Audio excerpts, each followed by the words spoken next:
Mengapa kita harus mengacu pada kitab suci Tipitaka? Kita memang harus memegang teguh pada kitab suci Tipitaka karena kita sebagai agama Buddha harus mengacu karena dapat membawa kebaikan kepada diri kita sendiri maupun orang lain. Yang kedua,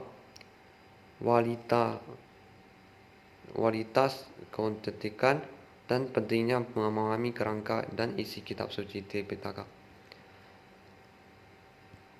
Tipitaka menurut saya sulit untuk dipahami. Paling tidak kita harus tahu dasar-dasar kitab suci Tipitaka.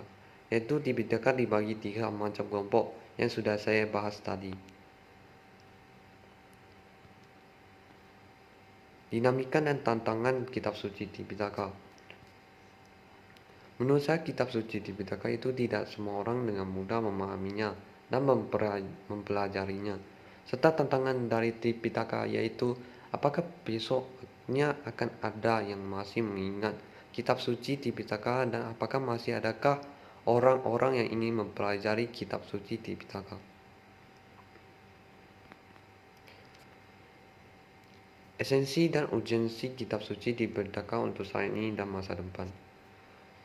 Menurut saya untuk saat ini esensi masih cukup kuat karena ajaran-ajaran agama Buddha bisa dijadikan pedoman dan dapat mengikuti perkembangan zaman.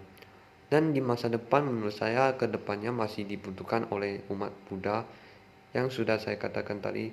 Ajaran-ajaran agama Buddha dapat mengikuti perkembangannya zaman. Beberapa minggu setelah Sang Buddha wafat, 483 sebelum Masehi, seorang biku tua yang tidak disiplin bernama Subhada berkata, "Janganlah bersedih kawan-kawan, janganlah meratap.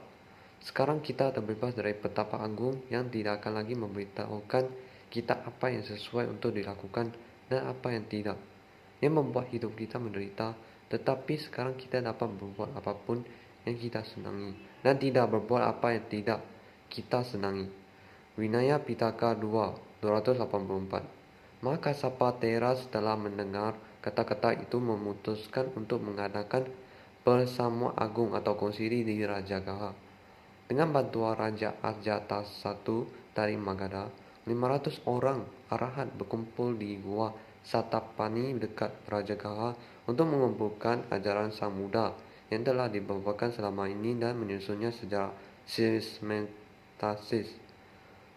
Yang Arya Ananda, siswa terdekat Sang Buddha, mendapat kehormatan untuk mengulang kembali khotbah Sang Buddha dan Yang Arya Upali mengulang Vinaya atau peraturan-peraturan.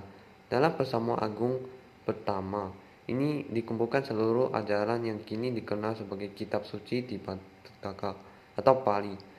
Mereka yang mengikuti ajaran Sang Buddha seperti tersebut dalam kitab suci Tipitaka atau Pali disebut pemeliharaan kemurnian ajaran sebagaimana sabda Sang Buddha yang terakhir, "Jadikanlah Dharma dan Vinaya sebagai pelita dan pelindung bagi dirimu."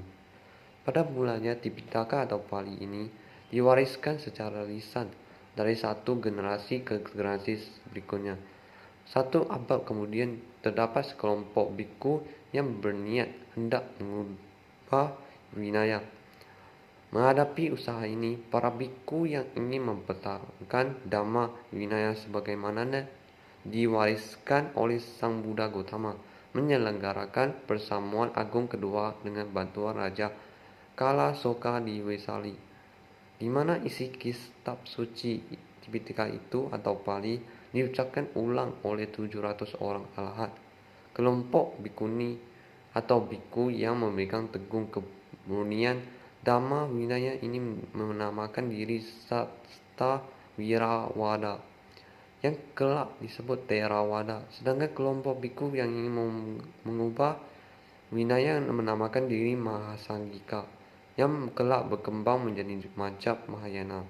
Jadi sahabat setelah Sang Buddha Gautama wafat, agama Buddha terdapat dan dibagi menjadi dua mazhab besar, Theravada dan Mahayana. Persamuan agung ketiga diadakan di Pataliputra atau Patna pada abad ketiga sesudah Sang Buddha wafat, 249 sebelum Masehi dengan pemerintahan di bawah Kaisar Asoka. Wardana kaisar ini memeluk agama Buddha dan dengan pengaruhnya banyak membantu penyebarkan Dhamma ke seluruh wilayah kerajaan. Pada masa itu, ribuan galungan atau penyelundup ajaran gelap masuk ke dalam Sangha dalam maksud menyebarkan ajaran-ajaran mereka sendiri untuk menyesatkan umat. Untuk mengakhiri keadaan ini, Kaisar menyelenggarakan persamuan agung dan membersihkan tumbuh Sangha dari penjeluduk-penjeluduk serta merencanakan pengiriman para duta Dhamma ke negara-negara lain.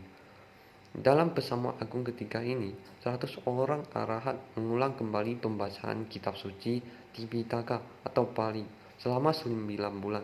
Dari titik tolak persamuan ini, agama Buddha dapat tersebar ke seluruh penjuru dunia dan terhindar lenyap dari bumi asalnya. Persamuan agung keempat diadakan di Aluwihara atau Sri Lanka di bawah lindungan Raja Watawagamani Abaya pada permulaan abad ke-6 sesudah Sang Buddha wafat atau 83 sebelum Masehi. Pada kesempatan itu, kitab suci Tipitaka atau Pali dituliskan untuk pertama kalinya. Tujuan penulisan ini adalah agar semua orang mengetahui kemuliaan Dhamma Widaya.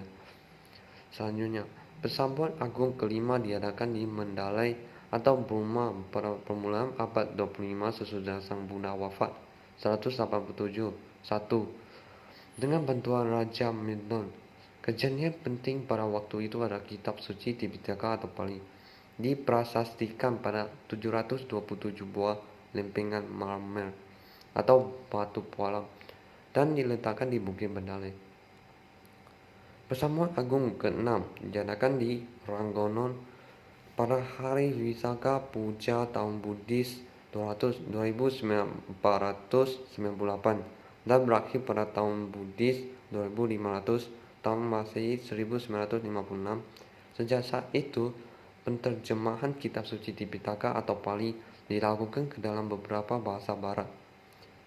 Sebagai tambahan pengetahuan dapat dikemukakan bahwa pada abad pertama sesudah Masehi, Raja Kanishka dari Afghanistan mengadakan persamuan agung yang tidak dihadiri oleh kelompok Theravada. Bertitik tolak pada persamuan ini, agama Buddha mazhab Mahayana berkembang di India dan kemudian menyebar ke negeri Tibet dan Tiongkok. Pada persamuan ini, disepakati adanya kitab-kitab suci Buddhis dalam bahasa Sanskerta dengan banyak tambahan sutra-sutra baru yang tidak terdapat dalam kitab suci Tipitaka atau Pali. Dengan demikian, agama Buddha mazhab Theravada dalam pertumbuhannya sejak pertama sampai sekarang termasuk di Indonesia tetap mendasarkan penghayatan dan membaburkan Dhamma Widaya pada kemudian kitab suci Tipitaka atau Pali, sehingga dengan demikian tidak ada perbedaan dalam hal ajaran antara Theravada di Indonesia dengan Theravada di Thailand, Sri Lanka, Burma maupun di negara-negara lain. Tipitaka merupakan istilah yang digunakan oleh berbagai agama Buddhis untuk menggambarkan berbagai naskah kanon mereka. Sesuai dengan makna istilah tersebut, Tipitaka pada mulanya mengandung 3 keranjang atau 3 kelompok akan berbagai pengajaran. Yang pertama itu Sutta Pitaka, Widaya Pitaka, Abhidhamma Pitaka. Sutta Pitaka berisikan khotbah Buddha selama 45 tahun membabarkan Dharma berjumlah 84.000 sutta. Vinaya Pitaka berisi peraturan biku atau bikuni, sedangkan Abhidhamma Pitaka berisi ilmu filsafat dan metafisika agama Buddha. Sejarah Pitaka. Beberapa minggu setelah Sang Buddha wafat pada